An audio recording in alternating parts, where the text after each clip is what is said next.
સુરતમાં તાજેતરમાં મારામારીની ઘટનાથી ચર્ચામાં આવેલા સુરત ભાજપમાં હવે વધુ એક વિવાદે માથું ઉંચક્યું છે। ભાજપના વોર્ડ નંબર 24ના પ્રમુખ પ્રકાશ ખેરનાર દ્વારા જાહેર માર્ગ પર જન્મદિવસની ઉજવણી કરવામાં આવતા વિવાદ સર્જાયો છે।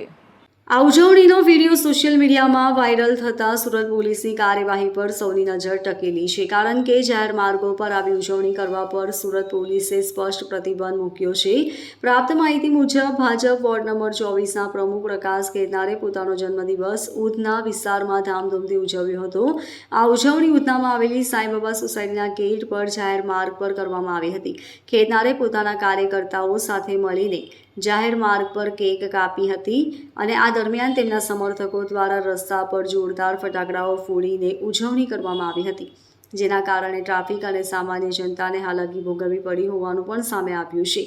સામાન્ય નાગરિકોને નિયમોનું પાલન કરાવતી સુરત પોલીસ ભાજપના વોર્ડ પ્રમુખના કેસમાં શું વલણ અપનાવે છે જોવાનું રહ્યું। જો સુરત પોલીસ કાયદાનું સન્માન જાળવીને પ્રકાશ ખેરનાર વિરુદ્ધ કાર્યવાહી કરશે તો એ કાયદો બધા માટે એક સમાન છે એનો દાખલો બેસાડશે।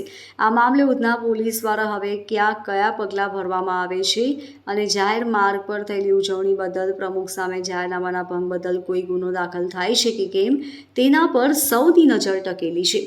Bureau report LK star news, Surat.